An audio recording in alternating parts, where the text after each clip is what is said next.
নামাজ পড়া, রোজা রাখা, উঠা বসা, চলাফেরা, আরো যত বিধিবিধান আছে সব কিছু এগুলা দেহের সাথে সংশ্লিষ্ট।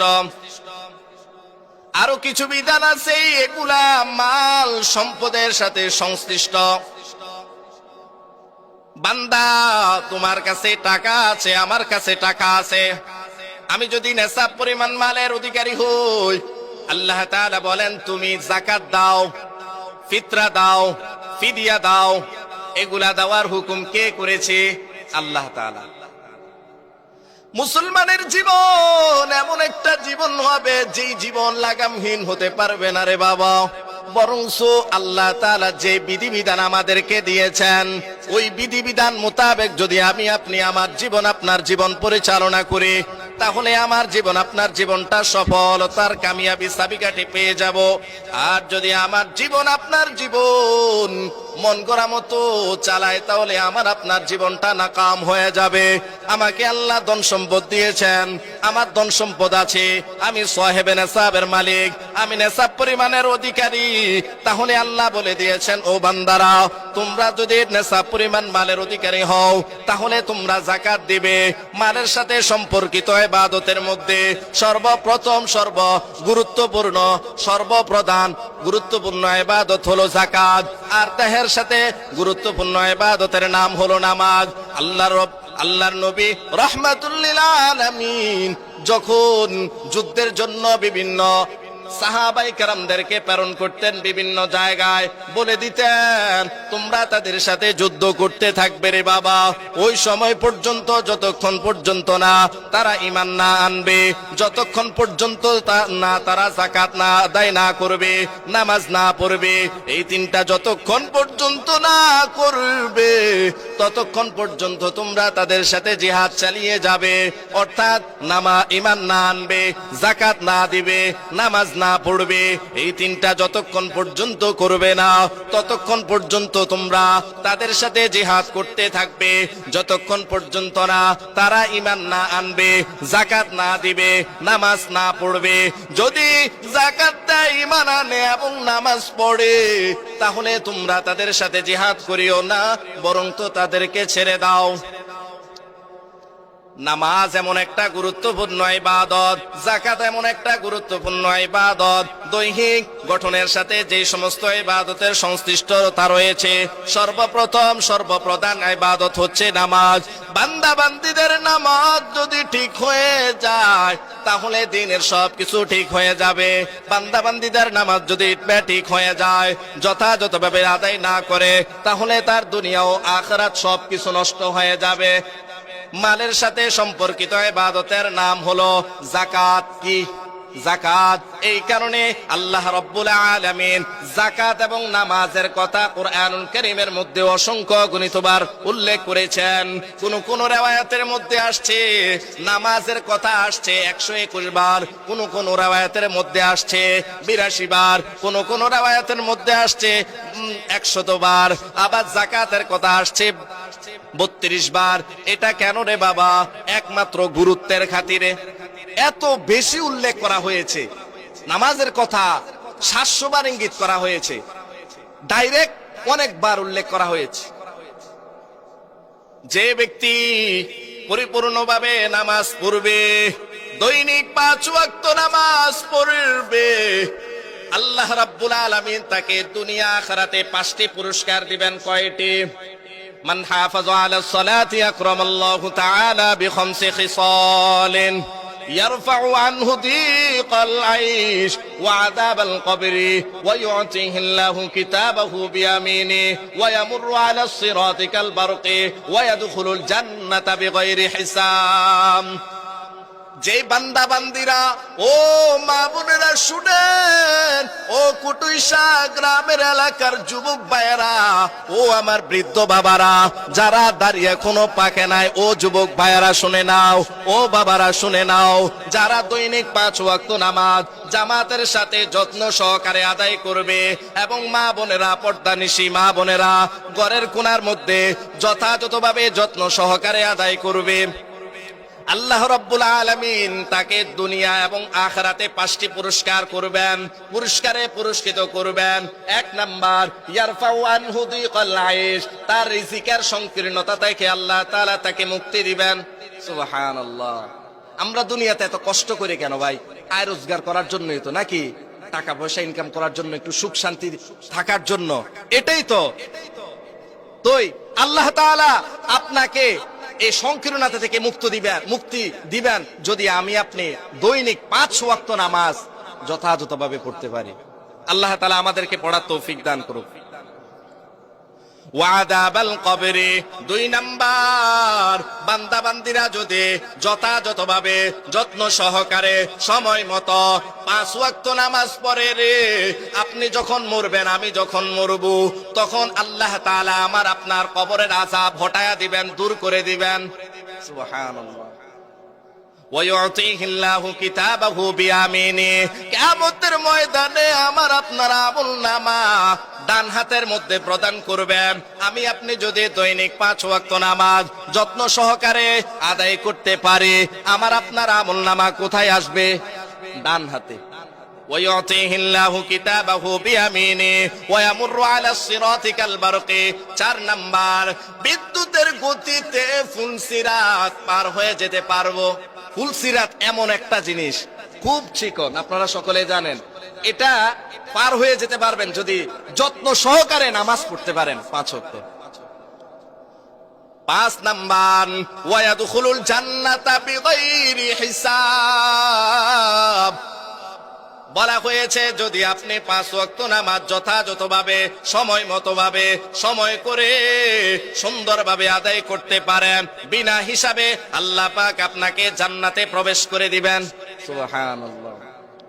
নামাজ এত পড়লে আমাদের এত সওয়াব, এত ফজিলত। যে ব্যক্তি দৈনিক 5 ওয়াক্ত নামাজ পড়বে, রাহমাতুল লিল আলামিন বলেন, মান হাফাযা আলাইহা কানাত লাহু নূরান ওয়া বুরহানান ওয়ালা ওয়া নাজাতান ইয়াউমাল কিয়ামা ওয়া মান লাম ইউহাফিজ আলাইহা লাম ইয়াকুন লাহু নূরুন ওয়ালা বুরহানুন ওয়ালা নাজাতুন ইয়াউমাল কিয়ামা মা ফিরআউন ওয়া হামান ওয়া উবাই ইবনে খাল। রাহমাতুল লিল আলামিন বলেন, যে ব্যক্তি দৈনিক 5 ওয়াক্ত নামাজ যত্ন সহকারে আদায় করবে, কিয়ামতের ময়দানে তার নামাজ নূর হবে, দলিল হবে, বুরহান ওয়ালা নাজাতান, নাজাতের উসিলা হবে, সে কিয়ামতের ময়দানে নাজাত পেয়ে যাবে। মান হাফাযা আলাস সালাতি মান হাফাযা আলাইহা কানাত লাহু নূরান ওয়া বুরহানান ওয়া নাজাতান ইয়াউমাল কিয়ামা। আপনি যখন নামাজ পড়বেন দৈনিক, তখন আপনার এই নামাজটা নূর হবে, আলোকিত হবে, কিয়ামতের ময়দানে দেখবেন আলোকিত। অবুরহানান, দলিল হবে। আপনি যখন আটকে যাবেন, আপনি যখন নাজাত পাইবেন না, তখন আপনার এটা দলিল হবে, এ আল্লাহ আমি নামাজ পড়েছি। আপনার নামাজ আপনাকে সাক্ষ্য দিবে, আল্লাহ ঘুম ছেড়ে দিয়ে, আরাম ছেড়ে দিয়ে সে আপনার জন্য নামাজ আদায় করেছে। বুরহান, দলিল হবে, ওয়া নাজাতান, এবং মুক্তির ফয়সালা হবে। সুবহানাল্লাহ। ওয়ালা নাজাতান ইয়াউমাল কিয়ামা, আর যে ব্যক্তি কিয়ামতের ময়দানে, যে ব্যক্তি দুনিয়ার মধ্যে 5 ওয়াক্ত নামাজ যথাযথভাবে আদায় করবে না, রাহমাতুল লিল আলামিন বলেন, কিয়ামতের ময়দানে তার নামাজ নূরও হবে না, দলিলও হবে না, মুক্তির ফয়সালাও হবে না, বরং তার সাথে হাসর নাসর হবে। কার সাথে জানেননি? ফেরাউনের সাথে, হামানের সাথে, উবাই ইবনে খাল, এই সমস্ত জঘন্য ধরনের কাফেরদের সাথে। নাউজুবিল্লাহ। এখন আপনাদেরকে প্রশ্ন করি, আপনারা কি আল্লাহওয়ালা মুত্তাকি পরহেজগার লোকদের সাথে জান্নাতে থাকতে চান, নাকি কাফের বেদিন মুনাফিকদের সাথে থাকতে চান? ভালো লোকদের সাথে থাকতে চান না? এখন কি করণীয়? দৈনিক 5 ওয়াক্ত নামাজ মসজিদে আইসা জামাতের সাথে আদায় করতে হবে। এই হলো নামাজ সম্পর্কে গুরুত্ব। আর যদি আমরা দৈনিক 5 ওয়াক্ত নামাজ জামাতের সাথে আদায় না করতে পারি, খামখেয়ালি 1 ওয়াক্ত পড়লাম আর 1 ওয়াক্ত পড়লাম না, আমাদের আসল মুসলমানের পরিচয় হলো আমরা ইমানদার, আমরা নামাজি।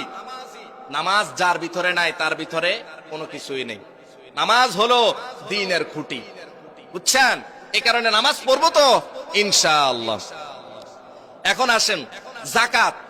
নামাজ না পড়লে কি ক্ষতি এবং করলে কি ক্ষতি ফায়দা বলা হয়েছে। এটা হলো দেহের সাথে সংশ্লিষ্ট ইবাদত। আর কিছু ইবাদত আছে, এগুলা হচ্ছে ধন সম্পদের সাথে সংশ্লিষ্ট ইবাদত। যেমন যাকাত না দিলে কি ক্ষতি, আল্লাহ তাআলা কুরআনুল কারীমের সূরা তাওবার 135 নম্বর আয়াতের মধ্যে বলা হয়েছে, না শুধু 35 নম্বর আয়াতের মধ্যে বলা হয়েছে, আল্লাহ তাআলা বলেন ওয়াল্লাযীনা ইয়াকনিজুনা আয-যাহাবা ওয়াল ফিদ্দা ওয়া লা ইউনফিকুনাহা ফী সাবিলিল্লাহ ফাবাশশিরহুম বিআযাবিন আলীম। আল্লাহ তাআলা বলেন, ও কুটুইশা গ্রামের মা বোনেরা, ও আমার যুবক ভাইয়েরা, ও আমার সমবয়সী যুবক ভাইয়েরা, বৃদ্ধ বাবারা, আল্লাহর বান্দারা শুনে নেন। আল্লাহ তাআলা বলেন, যারা স্বর্ণ রূপা সঞ্চয় করে রাখে, জমা করে রাখে, ব্যয় করে না, যাকাত দেয় না, আল্লাহ তাআলা বলেন, ও নবী আপনি তাদের সম্পর্কে জানায়া দেন, ফাবাশশিরহুম বিআযাবিন আলীম, তাদের জন্য যন্ত্রণাদায়ক আযাবের সুসংবাদ দিয়ে দেন। আচ্ছা, আগুনে নিক্ষেপ করা হবে, আযাব দেওয়া হবে, এটা কি সুসংবাদ না দুঃসংবাদ? দুঃসংবাদ। এটা কেন বলা হয়েছে? এটা আল্লাহ তাআলা ব্যঙ্গ করে বলেছেন, যাতে করে তোমরা সতর্ক হতে পারো, যাদেরকে আল্লাহ তাআলা টাকা দিয়েছেন, সম্পদ দিয়েছেন, তোমরা যাতে করে আল্লাহর রাস্তায় সেটা ব্যয় করো, যাকাত দাও। গুরুত্ব বোঝানো হয়েছে। যারা যাকাত দেয় না অর্থ সম্পদের, তাদের কি ক্ষতি? আল্লাহ তাআলা বলেন, ইয়াউমা ইউহমা আলাইহা ফি নারি জাহান্নাম ফাতুকওয়া বিহা জিবাহুহুম ওয়া জুনুবুহুম ওয়া যুহুরুহুম হাদা মা কানাসতুম লিআনফুসিকুম ফাদুকু মা কুনতুম তাকনিজুন। আল্লাহ তাআলা বলেন, ওই সোনা রূপাকে জাহান্নামের মধ্যে, আগুনের মধ্যে দগ্ধ করা হবে, উত্তপ্ত করা হবে। আগুন যখন উত্তপ্ত হয়, বুঝেন না, লাকড়ি দিলে আগুন উত্তপ্ত হয় না, গরম হয় না, ওই সোনা রূপা গুলোকেও উত্তপ্ত করা হবে, খুব দগ্ধ করা হবে। কি করা হবে? ওইরা তাদের জিবাহুহুম, তাদের কপালে সেক দেওয়া হবে, তাদের পাজরে সেক দেওয়া হবে, এবং তাদের পৃষ্ঠদেশে, এই পিঠে সেক দেওয়া হবে। অর্থাৎ পুরা শরীরের মধ্যে এই স্বর্ণরূপা যা জমা করে গেছে দুনিয়ার মধ্যে, ক্ষমতা খাড়াই গেছে, টাকা পয়সা অর্থ সম্পদ জোগাড় করছে, শুধু ব্যাংক ব্যালেন্স করছে, হারামও টাকা পয়সা দেয় না, যাকাত দেয় না, এরকম আছে না নাই? এই সমস্ত লোকদেরকে বলা হয়েছে, তোমরা যদি অর্থ সম্পদ জমা করে রাখো, যাকাত না আদায় করো, টাকা পয়সা অর্থ সম্পদের হক আদায় না করো, তাহলে ওই তোমাদের ওই টাকা পয়সাগুলো ওই দিন সোনারূপা গুলো আগুনের মধ্যে দগ্ধ করা হবে, উত্তপ্ত করা হবে, এবং তোমাদের কপালে, তোমাদের পাজরে, তোমাদের পিঠে এগুলা সেক দেওয়া হবে, পুরা শরীরে তোমাদেরকে সেক দেওয়া হবে। আগুনে সেক দিলে কি আপনি থাকবেন? কলিজা পর্যন্ত ভুনা হয়ে যাবে। যারা যাকাত দেয় তারা এই আয়াতের আওতাভুক্ত নয়, কিন্তু যারা যাকাত দেয় না, সমাজের মধ্যে এমন কিছু মানুষ আছে, এদিকে নাই মনে হয়, অর্থ সম্পদ অনেক, কিন্তু মাশাআল্লাহ 1 টাকাও দেয় না। আবার অনেকে এমন আছে, দেয় যাকাত দেয়, কি দেয় জানেননি? লুঙ্গি দেয়, ওই কাপড় দেয়, এমন এক সিরা কাপড় দেয়, 200 টাকার কাপড় দিয়া দেয়, ওই 100 টাকার লুঙ্গি দিয়া দেয়, একবার পরার পরে এটা আর পরার উপযুক্ত থাকে না, আছে না নাই? আবার মেলায় মেলায় দেয়। অথচ নবী আলাইহিস সালাতু ওয়াস সালাম বলেছেন, তুমি যেটা নিজের জন্য পছন্দ করো, তোমার ভাইয়ের জন্য যদি সেটা না পছন্দ করো, তাহলে তুমি কামেল মুমিন না। যদি কামেল মুমিন হতে চাও, তাহলে তোমার নিজের জন্য যেটা পছন্দ করো, তোমার ভাইয়ের জন্য সেটা পছন্দ করো। আমি পছন্দ করি আমি ব্র্যান্ডের কাপড় পরবো, আমি পছন্দ করি দামি বুট জুতা পরবো, টুপি পরবো, পাঞ্জাবি পরবো, সালোয়ার পরবো, কিন্তু আমার ভাইয়ের জন্য সেটা আমি পছন্দ করি না। আমার ভাইকে আমি দেই 100 টাকা, 200 টাকার ওই টোকাইলন বাসিলন এরকম আছে না, এই লুঙ্গি এগুলা দেই। আর আমার নিজের জন্য যে দামি পোশাক পরিধান করি, এগুলার অনেক ব্র্যান্ড, অনেক দাম। এই কারণে আমি আপনি যদি যাকাত না দেই, টাকা পয়সার হুকুকাত যে হক আছে এগুলা আদায় না করে, আমাকে আপনাকে এই আওতায় আনা হবে, অর্থাৎ সেক দেওয়া হবে পুরা শরীরে।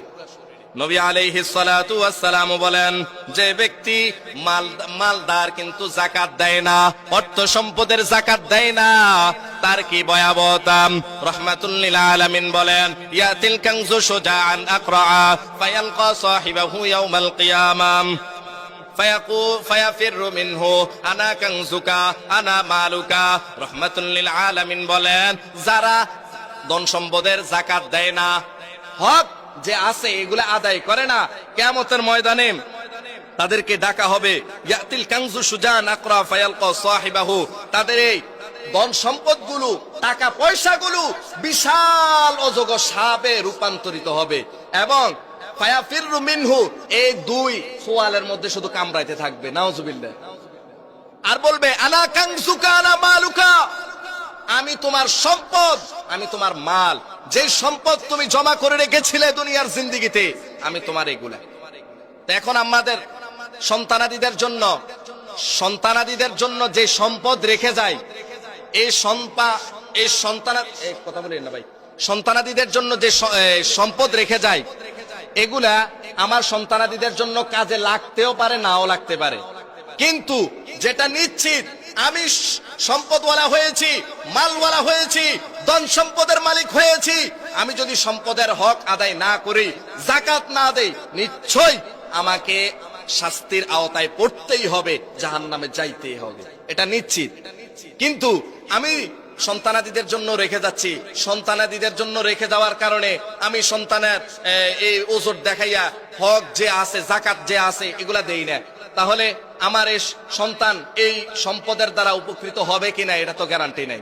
কিন্তু আমি যদি হক আদায় করে থাকি, যাকাত দিয়ে থাকি, তাহলে আমার নিশ্চিত এটা ধারণা করা যায়, আমার এই হক আদায় করার কারণে যে সম্পদ আমি সন্তানাদিদের জন্য রেখে যাচ্ছি, এটা হয়তো উপকারে আসতেও পারে। আর একটা কথা মনে রাখতে হবে, সারা জিন্দেগি বিদেশ করলাম, করে না, জিন্দেগি বিদেশ করলাম, 12 বছর 14 বছর 20 বছর অর্থ সম্পদ কামাইলাম, বিল্ডিং করলাম, দালান করলাম, সোনার উপাস, এত কিছু উপার্জন করলাম, অথচ যাকাত দিলাম না। কি করলাম?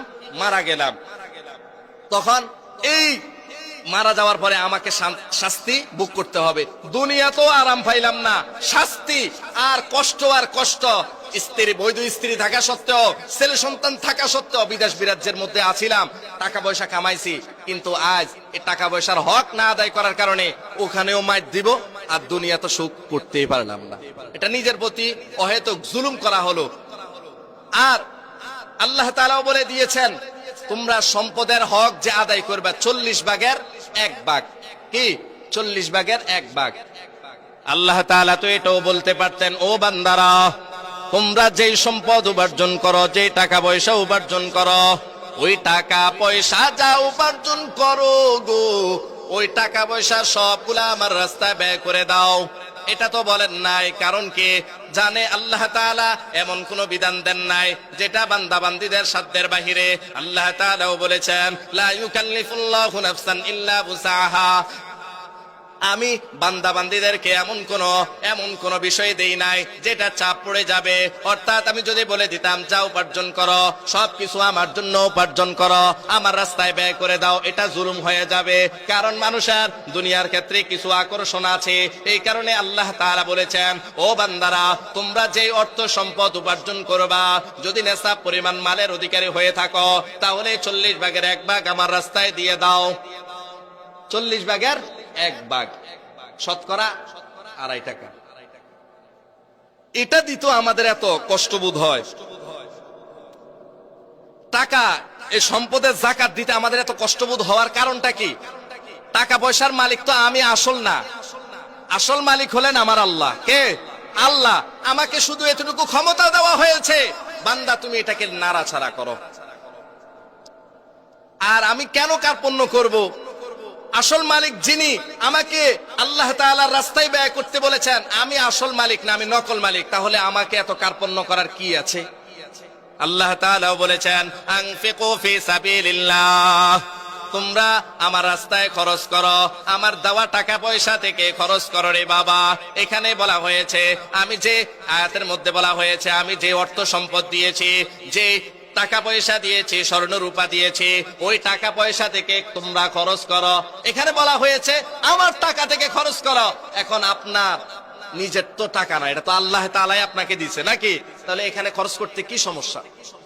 আজকে যদি বর্তমানে আপনাদের কুটুইশা গ্রামের কথাই বলি, যদি মাথা পিছু যোগ বিয়োগ করে সুন্দর হিসাব মতো যাকাত দেওয়া হতো, আমার আশা, যতটুকু আমি ধারণা করতে পারছি, আহসাস আসছে আমার মাথার ভিতরে, একটা মানুষও দরিদ্র থাকবে না। আপনাদের এলাকায় অনেক মহল্লা অনেক বড়, পরিবারও অনেক, টাকা পয়সাওয়ালাও আছে, আলহামদুলিল্লাহ। তাই আনফিকু ফি সাবিলিল্লাহ, তোমরা আমার রাস্তায় খরচ করো, আমি যে তোমাদেরকে টাকা পয়সা দিয়েছি। এখন আমি আপনাদেরকে বলি, আপনি দোকানদার, আপনি মালিক, দোকানের মালিক, আপনি যদি ক্যাশিয়ারকে বলেন, আমি এখানে যাচ্ছি, তোমাকে 2 লক্ষ টাকা দিয়ে যাচ্ছি অথবা 3 কোটি টাকা দিয়ে যাচ্ছি, আমার আওতায় যে সমস্ত কর্মচারীরা আছে এগুলারে তুমি দিয়ে দিবে। আচ্ছা, আপনি কি কার্পণ্য করবেন যে আমি দিতে কি সমস্যা? এগুলো তো আমার টাকা না ভাই, এগুলো তো আমার মালিকে আমাকে দিয়ে গেছে কর্মচারীদেরকে দেওয়ার জন্য, তাই আমার কার্পণ্য করার কি আছে? এই কারণে এটা মনে রাখতে হবে, টাকা পয়সা যা আছে এগুলা তো আমাকে আল্লাহ তাআলাই দিয়েছে এবং আল্লাহ তাআলার মর্জি মোতাবেক ব্যয় করার কথা আল্লাহ বলেছেন, সুবহানাল্লাহ। এই কারণে আমি যদি, আপনি যদি টাকা পয়সার মর্জি মোতাবেক, আল্লাহর মর্জি মোতাবেক না করে, তাহলে আমাকে আপনাকে শাস্তির আওতায় পড়তে হবে। আরেকটা কথা মনে রাখতে হবে, আল্লাহ তাআলা বলেন, ফাইদা কুদিয়াতিস সালাতু ফান্তাশিরু ফিল আরদি ওয়াবতাগু মিন ফাদলিল্লাহ। দেখছেন, আপনারা দেরি করে আসেন, আমিও বয়ানে ধরি, 40-এ ধরলেও আমার সময় হয় না। আমি যাকাতের মাসালারই এখনো বলতে পারি না, সময় শেষ। 12:30 থেকে যদি ধরা হয়, আপনারা যদি চলে আসেন, আশা করা যায় 25 পর্যন্ত কিছু বলা যাবে। যাকাতের মাসালাগুলো সূক্ষ্ম মাসালা, এগুলা বুঝাইয়া বুঝাইয়া বলতে হয়। এখন আমি যাকাতের মাসালা কিভাবে দিবেন, কি নেশাব পরিমাণ কি, এগুলা এখনো বলতে পারি না, কিন্তু সময় শেষ। ফাইদা কুদিয়াতিস সালাতু ফান্তাশিরু ফিল আরদি ওয়াবতাগু মিন ফাদলিল্লাহ। আল্লাহ তাআলা বলেছেন, যখন তোমরা নামাজ থেকে ফারেগ হবা, তখন তোমরা আমার অনুগ্রহ তালাশ করার জন্য বের হয়ে যাও। এখানে আল্লাহ তাআলা কি বলেছেন? আমার অনুগ্রহ, অর্থাৎ টাকা পয়সা, এগুলো আল্লাহ তাআলার অনুগ্রহ। মানুষের বুদ্ধি, বিবেক এবং শিক্ষা দীক্ষায় মানুষ টাকা পয়সা উপার্জন করতে পারে না। যদি এরকমই হতো, তাহলে যে ব্যক্তি বেশি বিদ্যা বুদ্ধি ওয়ালা, সে টাকা পয়সা বেশি হইতো। যে ব্যক্তির মেধা বুদ্ধি বেশি, তার টাকা পয়সা থাকতো বেশি। কিন্তু এমনও দেখা যায় সমাজের মধ্যে যে নিজের নামটা পর্যন্ত সই করতে পারে না, আছে না নাই? কিন্তু টাকা পয়সা, অট্টালিকা অভাব নাই। আর আমাদের মতো যারা মৌলবী আছে, আমাদের তো কোনো কথাই নাই। আর যদি আমাদের বিদ্যা বুদ্ধি দিয়ে টাকা পয়সা উপার্জন করা যেত, তাহলে আমরা বেশি ধনী হতাম। কারণ আমরা 20 বছর 30 বছর আমরা কোরআন হাদিস রিসার্চ করে এলমেদিন হাসিল করেছি, কোরআন হাদিস গবেষণা করেছি, এলমেদিন শিক্ষা করেছি, আল্লাহ তাআলার প্রদত্ত ওহী শিক্ষা করেছি। তাহলে আমাদের জ্ঞানটা কিন্তু সবচেয়ে বেশি মূল্যবান, আমাদের টাকা পয়সা বেশি থাকতো। কিন্তু আমাদের ইমাম সাহেব, খতিব সাহেবদের বেতন হয়েছে 10,000, 15,000, 5,000, 6,000। এই কারণে বিদ্যা বুদ্ধি দিয়ে টাকা পয়সা আল্লাহ তাআলা দেন না, বরং টাকা পয়সা, অর্থ সম্পদ, এগুলো আল্লাহ তাআলার অনুগ্রহ। এই কারণে এক কবি বলেছেন, কাম আয়াত আয়াত কাম আকিলিন আয়াত মাদাহিবুহু ওয়া কাম জাহিলিন তালকাহু মারজুকান। কত বুদ্ধিমান জীবিকা উপার্জন করার জন্য দিশে হারা হয়ে ঘুরছে, কিন্তু কত মূর্খ, গন্ডমূর্খ টাকা সম্পদের স্তূপের মধ্যে শায়িত শুইয়া রয়েছে। আরো বলা হয়েছে, ওয়াহাদাল্লাযী তারাকাল আওহাম হায়রাহু ওয়াসায়্যারাল আলিমাল খিনজিরা। যদি আমরা এই জিনিসটা ভুলে যাই যে টাকা পয়সা এগুলা আল্লাহ তাআলার প্রদত্ত, এই কথা যদি আল্লাহ আমাদের অন্তর থেকে দূরীভূত হয়ে যা, বলে যে আমার টাকা আমার বাহুবলে হয়েছে, শক্তি বলে হয়েছে, মেধা বলে হয়েছে, আমার টাকা পয়সা আল্লাহ তাআলা দেয় নাই, বরং আমি শ্রম করে, পরিশ্রম করে আমি উপার্জন করেছি, তাহলে এই ধারণা করার কারণে অধিকাংশ মানুষ বিভ্রান্তের শিকার হচ্ছে। সকাল বেলার বাচ্চাকে আল্লাহ বিকেল বেলা ফকির করে দিতে পারেন কি পারে না? আল্লাহ তাআলা সকাল বেলার বাচ্চাকে বিকেল বেলা ফকির করে দিতে পারেন। এই কারণে টাকা পয়সা উপার্জন করার জন্য আল্লাহ তাআলা আমাকে বলা হয়েছে যে আমার অনুসন্ধানে তোমরা, আমার ফজল ও করম অনুসন্ধানের জন্য তোমরা নামাজ থেকে ফারেগ হওয়ার জন্য বের হয়ে যাও।